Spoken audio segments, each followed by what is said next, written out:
All right, so let's talk about the first chapter, which is a summary of some real-world incidents. And what's kind of funny, because I guess to protect their customers, Mandiant has concealed the names of these companies, but it's, in my opinion, extremely obvious what they're talking about here, because they're the most famous breaches in the last 5 years. All right, so an event is anything that happens on a network, like a router goes down or something like that. An incident is a violation of security policy. That's a security incident. Something significant has happened that violates your security policy. And that's why the first thing you have to do is declare an incident. Somebody with enough authority in the company to designate resources has to declare, this is an incident, we must now have the incident response team respond to it, which costs money. So you don't just do that casually. You make sure that somebody with sufficient authority has decided this is a real incident. It's not just an ordinary maintenance issue like one computer breaking that needs to be fixed. So first you decide an incident has occurred. Then your first job is detection and containment. First you want to find some easy way to tell what machines are involved in the incident and find out how big is the incident, how much of the company is affected, and somehow isolate it so it doesn't keep growing to stop the fire from spreading. That's the scope. You determine how big the problem is. You have a organized response, and then you perform an investigation, determine the facts, figure out what to do about the incident, and the idea is to resolve the incident so it stops and avoid disrupting the business any more than you have to. That's the goal. So you want to minimize damage to the organization and get things back to normal. You want to avoid ruining the reputation of the company any more than you have to. So you avoid creating the scandal worse, avoid making foolish or false statements to the media, things like that. Prepare for legal action. You might want to pursue or jail the perpetrators. And by the way, you might be getting your company in trouble too. If you handle an incident poorly, you might be sued for noncompliance with regulations or by exposing your customers' data. So then you have to communicate with senior management, and this involves educating them. One of the huge problems in all technology now is that your management typically is not as technical as the people handling the problem, and so there's a communications problem. And you have to make sure you can explain the problem in a way that management can understand it and help you contain it, even though your management probably does not understand the technical details. And then, of course, at the end, you want to improve your security posture so this won't happen again. In order to survive in the modern world, you must constantly improve your security because the attackers are always increasing and their skills are always increasing. So you can't just keep a fixed level of defense and expect to survive. You have to keep changing to keep up with the changing attack landscape. So your IR team, you've got an investigation team. These are the people that gather evidence and figure out what happened. Then a remediation team are people who remove the attacker and improve your network. And then you got public relations, which control statements to the press and the public at large. Because if you're a significant company and you have an incident like Google or Cloudflare or Yahoo, then the whole world knows, and now you have to issue some kind of statement to the world explaining what happened and what it means to people. Because you've got all those people out there that want to know whether their credit card number was stolen, whether they need to change their password, and things like that. So a live response is the standard in incident response. In classical forensics, you would just analyze a hard drive. And the typical way, maybe 15 years ago, if you went to a crime scene and there was a computer running, the rule was pull out the plug, kill the power, then image the hard drive. The reason for that was all the evidence, I got a couple typos here, all the evidence is on the hard drive because anything in memory does not have an owner or a timestamp.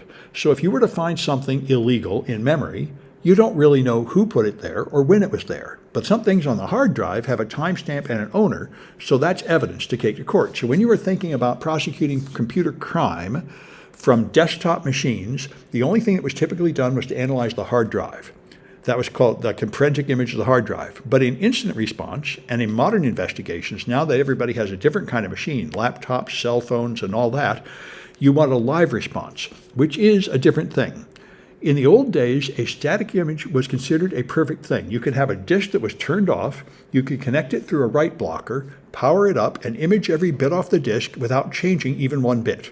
And you could then repeat that, and you get exactly the same image with the same hash value. So computer forensics was unique among forensics in that you had this perfect image of the evidence, and you could make multiple copies of this perfect image. Now, if you think about old-fashioned forensics like a blood spatter, you go to a crime scene and there's blood spilled, the only thing you can do to analyze the blood is wipe up some of the blood and analyze it, and you can't do that again.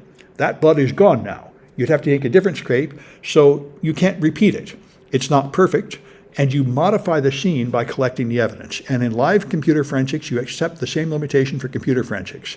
In live response, you have a running machine, and you want to know what's happened on that machine, so you add a software to that machine, and you run programs on that machine to get information about what it's running. And that means you're changing the evidence while you measure it, which is something all other branches of forensics have accepted all along. If you want to analyze a dead body to see how it killed, God, you have to do an autopsy, and that's changing the evidence while you measure it. You just have to be skilled. And this is how everything is done in instant response and in modern computer forensics, because most of the important evidence is in RAM, and it's not on the hard disk anyway.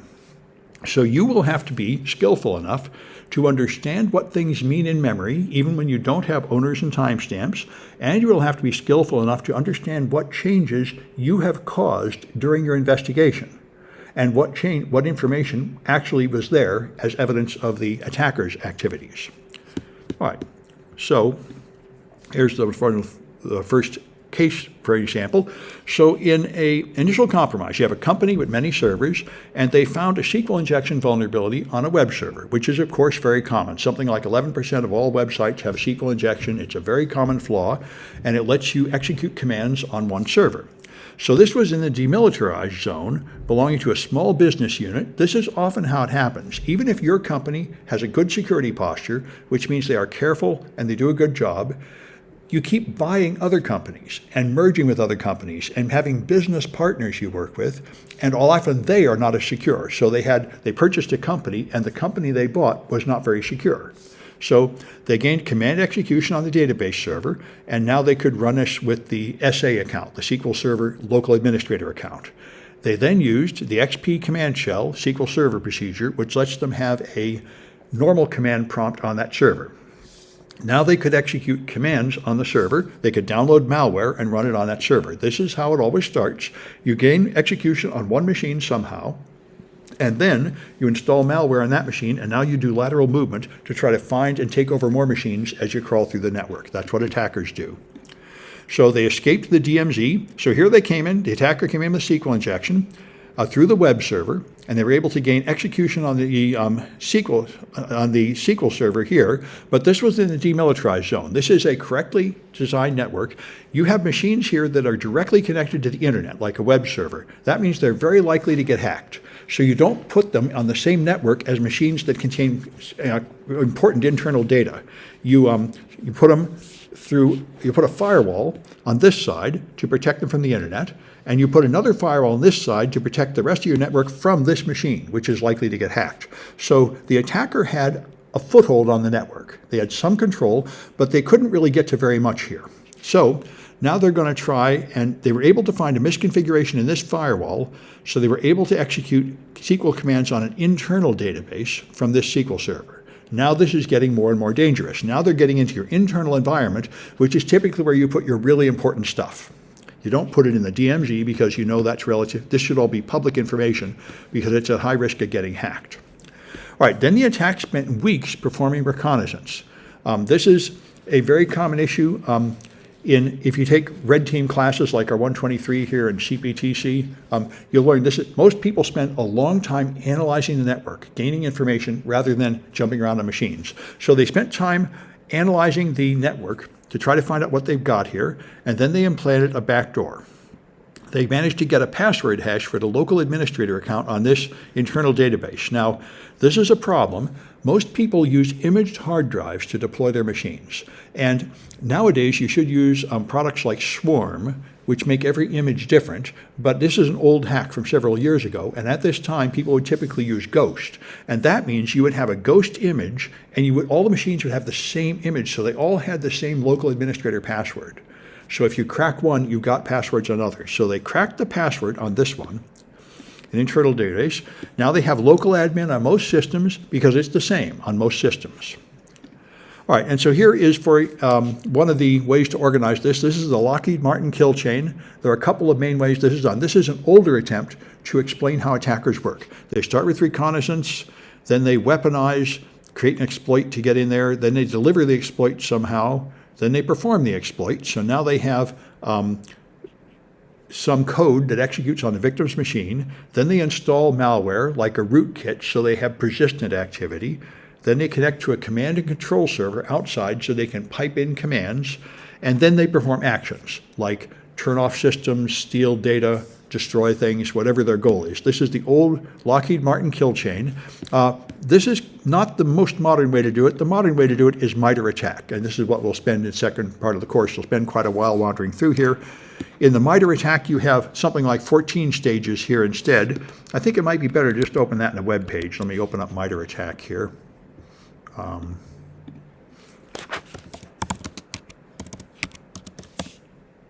There we are. Here's MITRE ATT&CK. And here's the enterprise matrix. Okay. And so I can blow this up a bit. There we are. And now I should have a sideways scroll bar. I do. Good. All right. So you have reconnaissance, and here's all the detailed techniques. Then resource development, which is developing equipment to help attack. Then you have your initial access. And now I've got garbage happening here. All right. There. Up. I'm trying to find some way to control my screen a little better so I can scroll. That's not working. Click in here. All right, now can I, there we are. Then you have initial access, execution, and persistence. Persistence means that even when that machine is restarted, you'll still have control. Your malware will restart as well. Then privilege escalation moves you from a non-administrator account to an administrator account, or from an administrator account to a domain administrator account in a Linux environment, going up to root.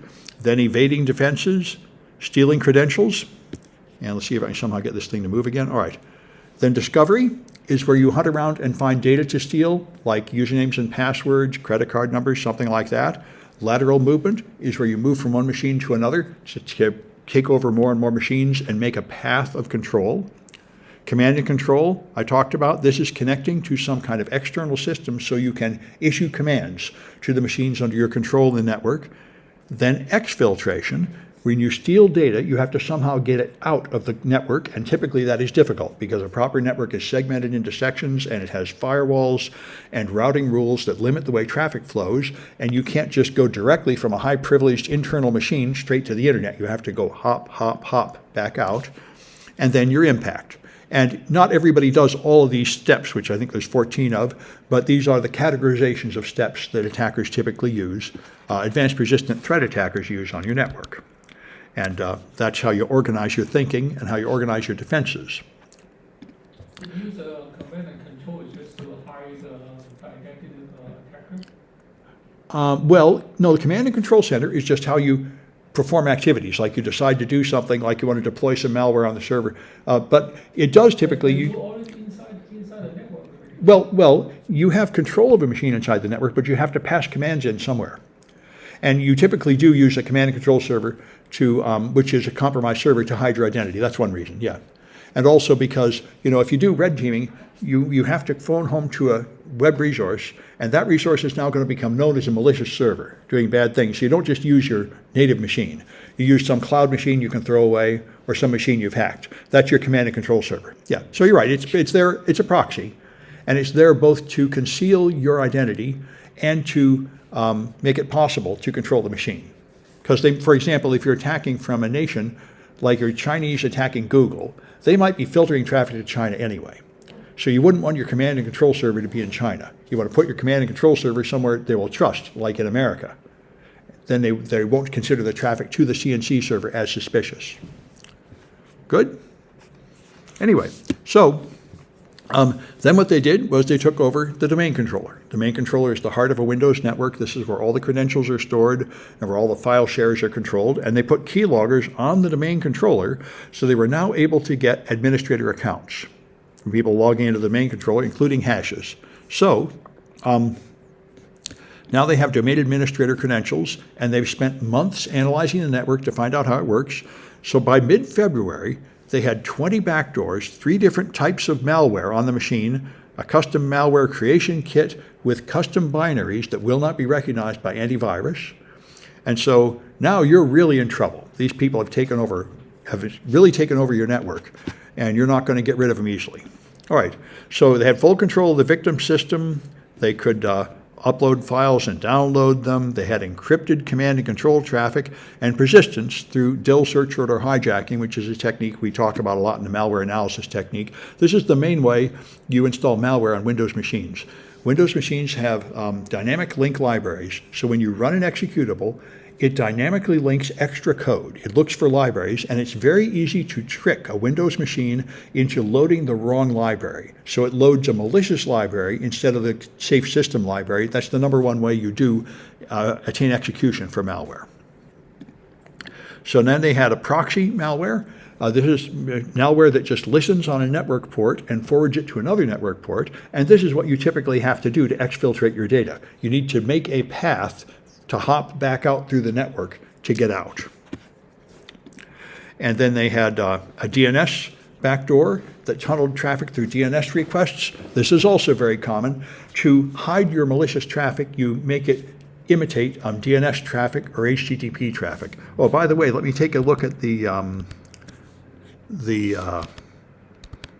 Twitch and see if there are questions in the chat there. Missed the part about Mandiant. Well, this is all from Mandiant. Your textbook is from Mandiant, and we're following the Mandiant track. This sounds like National Archives. I don't think so, but anyway, good. I see people. Okay, good. Okay, DIL injection. Good. Okay, nothing there to answer right away. That's good. All right. So they had a DNS tunnel, which is another way to hide data leaving your network. You can send DNS requests. And with the responses, you can communicate both ways. They didn't, in fact, use it, but it is one way to hide traffic. Another thing you often do is you make HTTP requests going to a server where something like the file name or the folder name is a long base 64 string, and you hide data in that. These are just ways to make your command and control traffic and your exfiltration traffic look normal and go through the network. It'll look like normal web traffic or DNS traffic. So by late March, they've been in there for a couple of months.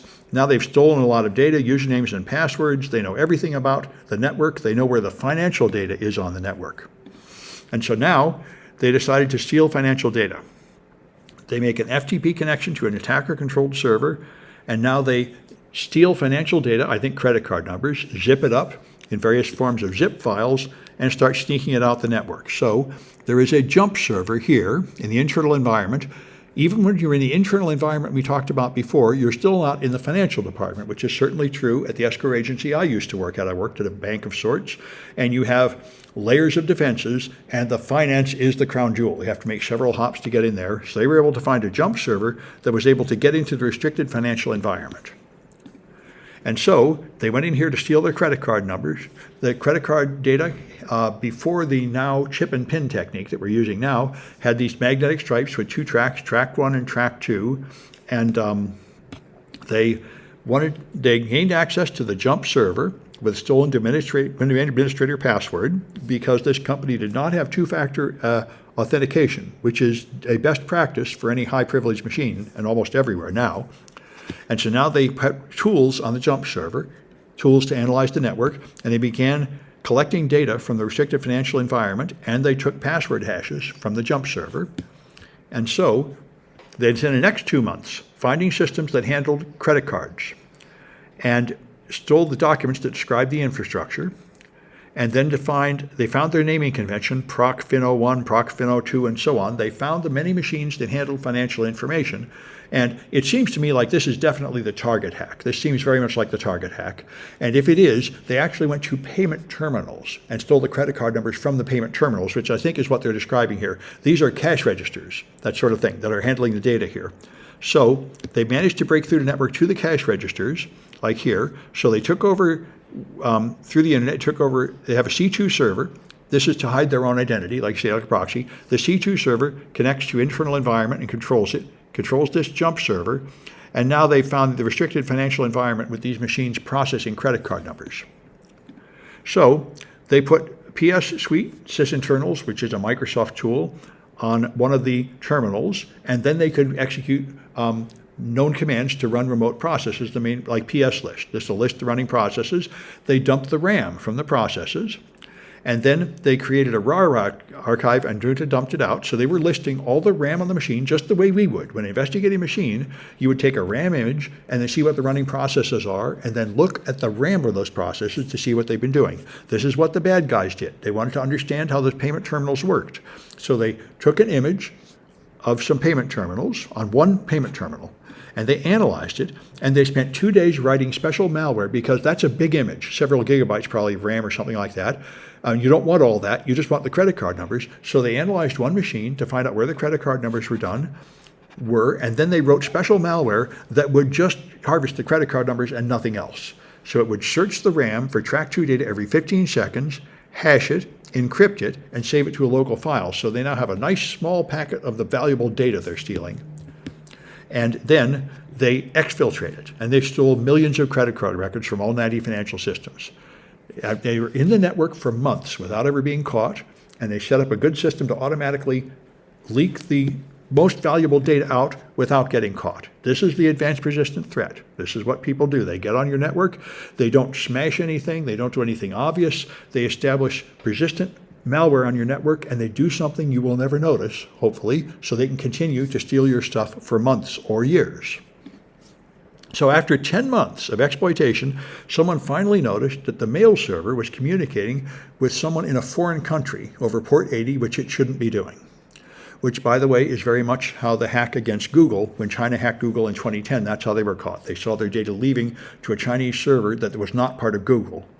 So they did triage, analyzing that machine, and that showed there was a compromise. This machine is, in fact, running malware and communicating to foreign servers that it shouldn't be, so that means we got an incident. Now you initiate incident response. So Mandiant sent a team to the client location. They had an immediate containment plan to stop the attacker from going on anymore. Then they have a comprehensive investigation, which can take time to figure out exactly what's happened, all the different malware, all the infected systems, and then you plan one eradication event. The number one mistake that people make in instant response is they find one server with malware, they just reimage that one server, and they call it a day. That's not good enough. That's like you have a roach walking in your kitchen, you step on it, and you say, there, I've solved the problem. No, if you see one, there's 100 more somewhere. If you see that malware, you have to say, how did it get there? What other machines are compromised? What else is going on? If you just reimage that one machine, you're just alerting the attacker that you caught them. Now they're going to hide and dig in deeper. So you don't alert them. You operate in secrecy and analyzing the attack, and then you plan one event where you simultaneously clean everything and close all the vulnerabilities. That's the way you really get rid of the bad guys. And if you don't do it right, they will come back, because you'll miss a vulnerability, you'll miss some malware, but that's the way you get rid of people. Yeah? Are your containment plans already locked them out already? Your containment probably may not lock them out, but your containment stops the harm from spreading. But the other guy will know, right? The information stops coming out. Well, maybe. I mean, I've even heard of people that will do things like, if theft is ongoing, they will start introducing random errors in the data, so they will just think it's a bad network connection. They won't get any more data, but they won't necessarily know that you're onto them. You make plans like that. That's the sort of thing you do. It's a very good question. So it took them 2 months for this, to do all this. Contain it, analyze it, and then have a eradication event that did eject them. And then, of course, after that, you must monitor the network to see if they come back, because it's very possible that they will come back, either because they're determined or because you missed something. There's a machine somewhere or a malware family still running that you didn't succeed in finding.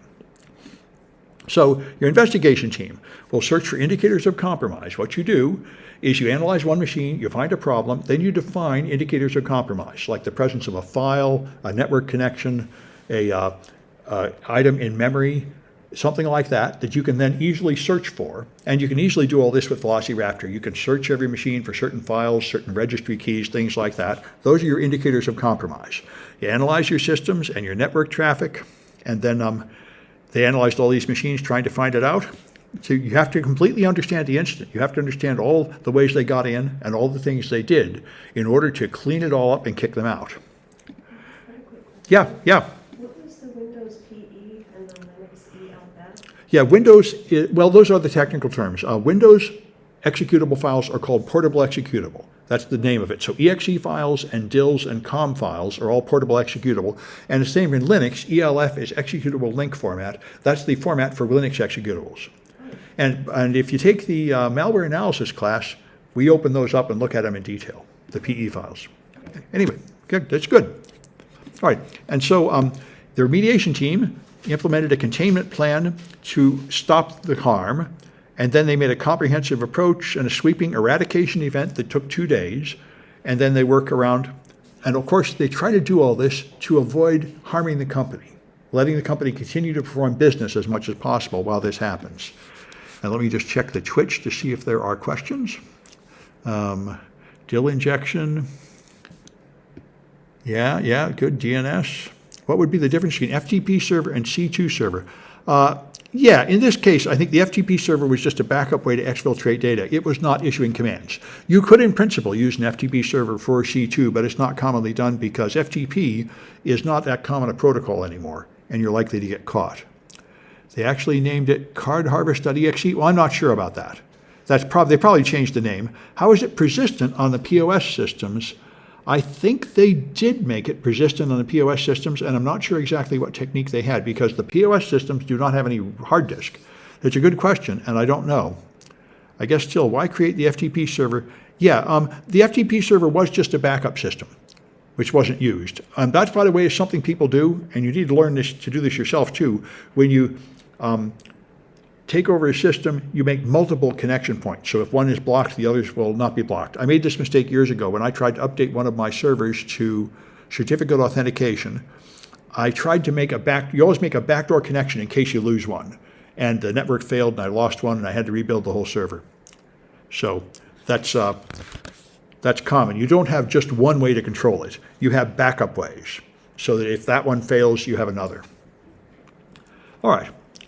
So that was the first case, and that, like I say, it sounds to me like the target hack, but it could have been anything, and Mandiant has, of course, anonymized it to some extent because, of course, one of the things you have to do in this business is you sign non-disclosure agreements. You do not reveal details about the companies you work on, just like your doctor cannot tell other people about your diseases. That's private, and the company has a public relations team carefully making careful statements, and you hire an instant response team to not air your dirty laundry in public. They are there to help you clean it up to avoid embarrassing the company, so of course they will not publicly disclose internal information about your network.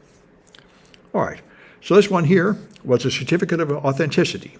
So the initial compromise, this is a much more common technique. That last one was a very advanced attacker. This is a more common one. They send spear phishing emails. This is how most people do it. They just send a bunch of emails to your employees, trying to get them to click on a link or run an attachment. So they went to people that spoke at an industry conference. So now they had a list of people that were had administrator privileges. So they sent them emails.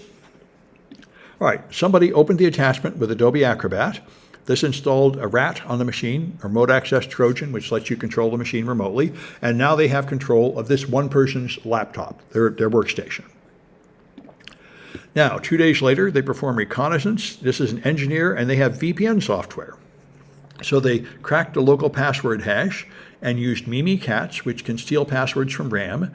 And so now they have the credentials to log in with his VPN credentials, with Bob's VPN credentials. So now they have username, password, certificate, and the local administrator password, which once again was the same on almost every machine because they're using Ghost. So now they don't need to go through Bob's system. Now they can VPN into the network from anywhere, connecting to the virtual private network using Bob's credentials, which Bob would use while traveling. So now, less than a week later, they connect by VPN from another system, use remote desktop protocol, but they did not log out at the end of the session. They just closed the window, and that causes an event to be logged in security log, capturing the host name and IP address. So from a machine in Texas, they were using Microsoft's remote desktop protocol and using it sloppily, so they left a trace in the event log. So they spent the next 2 weeks performing recon, finding network shares, installing keyloggers, accessing email. And then they started accessing business critical data from a share for a new product. And they modified the access control list to give themselves access. So for 4 weeks, they stole data, encrypted it, and uploaded it to an FTP server. And then You can tell they're really amateurs because they deleted the files they created and then ran defrag to try to cover the tracks. And this is a pretty weak way to clean up data. There's a much better way to do it with a product called steganography or eraser. If you want to erase a file on the hard drive, as you'll learn in this course, in the forensic course especially, that's not gone. It's still there. You can recover it with undelete utilities until you clean it up. And defrag is a really lousy way to remove it. The right way to remove it is with a secure erase program like eraser or steganography. There's a popular belief among people that defrag deletes the other data, and it doesn't really, not that reliably. Anyway, so then so the company, 2 weeks after the attacker stealing data, they installed an SIEM system like Splunk that we're going to use here. Now they're monitoring the network traffic, and they've included the logs, including the VPN logs. So the VPN logs show Bob logging in from multiple locations simultaneously on multiple days because Bob is using his own account and the attacker is using a Bob account. And this is why you use an SIEM system. It's easy to search the logs and notice suspicious patterns of activity like this. So now they know something is wrong, so they disabled Bob's account, and the attacker just moved to starting using another account. But of course, they can quickly detect that because now they know what to look for. So now they know they've got a live attacker, and instant response is required, and they call IR specialists, presumably Mandiant, or it wouldn't be in the book. So the IR comes in, they identify the IP addresses the attacker used to VPN from the VPN logs. Then they found the rat was sending beacons. When you install remote access Trojans on a machine for persistence, it will send periodic beacons to the command and control server, like every 30 seconds or a minute, so the command and control server knows it's still in control. And you can spot those once you know what to look for. So they found the compromise on Bob's original machine with beaconing malware on it, and they planned an eradication event formed 2 weeks after incident response was initiated. 2 days after the eradication event, they observed his IP address attempting to access email, Outlook web access, even though they changed all the passwords. But what they did was tell everybody to change the password, but some users did not pay attention to that and did not change their password. So some of the old passwords still worked, and the attacker had stolen all the passwords. So they had to do a second enterprise-level password change, which disabled all accounts that failed to change passwords. And that's what finally got rid of the attacker, I think. So here you see from the internet, they went to an FTP server. Well, first they came from home into this compromised server in Texas, and then into, here's the Outlook. Yeah, you see all the various sorts of attacks they've done here in the internal environment. It's a much simpler attack than the last one and a much less highly skilled attacker. But that's another example of instant response. And so here's some ways to write. You have initial compromise, and then you establish a foothold, escalate privileges, do internal recon, and then complete your mission. And so here you're doing things like spear phishing. In the other case, they did web vulnerability exploitation. Here they use malware and command and control centers. Here they escalate privileges a lot of ways, stealing password hashes and cracking them, using pass the hash, and so on. Then here they maintain presence and move laterally as they move around. Net use and reverse shell commands are ways to hop from machine to machine. Here's ways to maintain presence. So this is a sort of trimmed down version of that attack lifecycle. These are the major activities performed by these attackers. All right. So let me take another look at the thing here and see. Ghost rat, yeah, got to take preventive measures. Honeypots, yep, okay, good. Thermite, yeah, is the only way to delete data. Absolutely. Physically destroying the storage medium is highly recommended. All right, so let's take a look at a Kahoot. I have a Kahoot. Let me see if I can bring it up here. All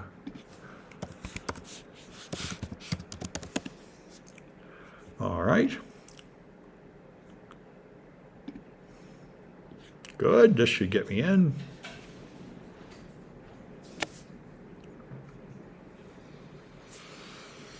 All right, workspaces. Lord knows what that nonsense is. Hopefully I can find my Kahoots.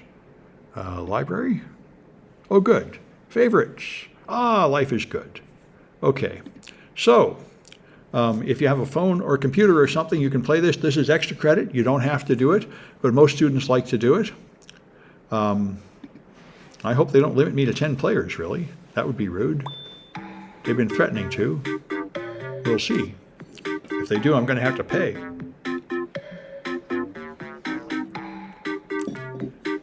So go to kahoot.it and put in that number.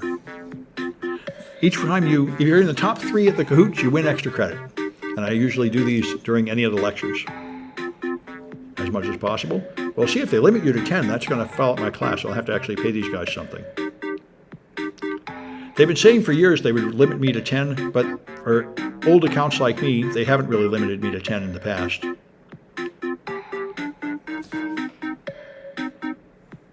Ah, good. They still haven't limited me. Okay, good. That's what I thought. I think I'm grandfathered in because I've been using this for years. I learned about this from the Air Force, Cyber Patriot, an event for high school students, and they use these Kahoots, and I thought that was great, so I started using them too. So I'll wait a few more seconds to let people join.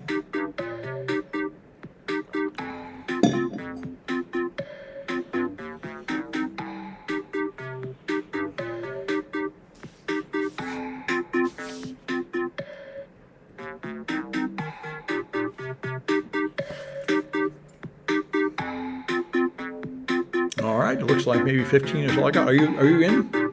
Are you joining? I'm trying to figure out which. Oh, okay. You should be able to use the CCSF student Wi-Fi, I think. Did you folks use the student Wi-Fi? There's like CCSF guest. Yeah, try guest. Guest should work. That should give you the least bother. If you find guest, it'll be the easiest. The student will require you to log in or something. The guest should just let you in.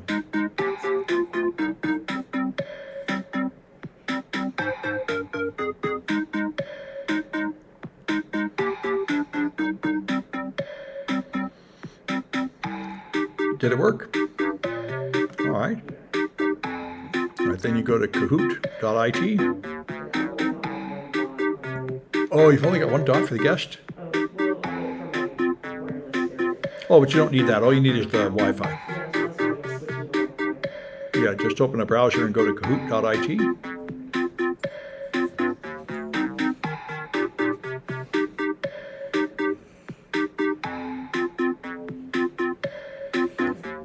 Is that you?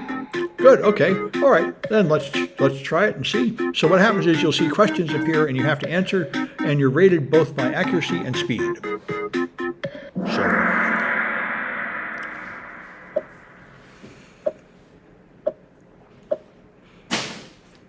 all right, any observable occurrence on a network.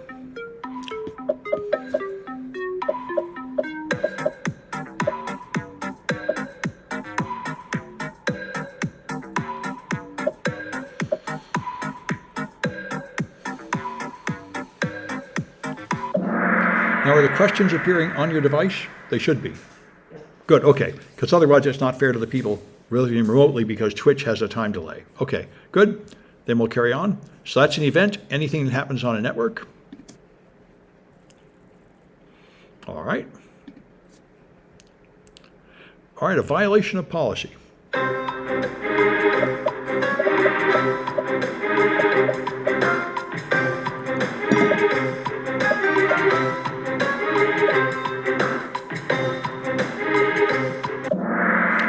That's an incident, a security incident. All right, there we go. All right, what team performs damage assessment?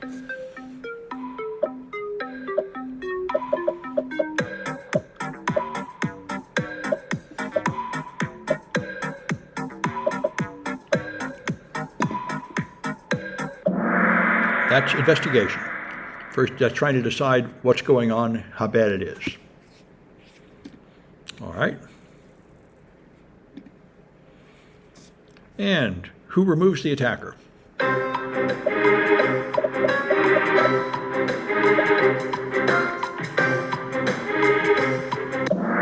Okay, that's remediation. Good. All right. All right, here's the winners.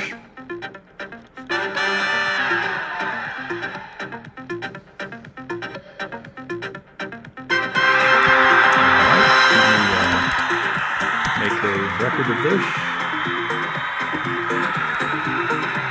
All right.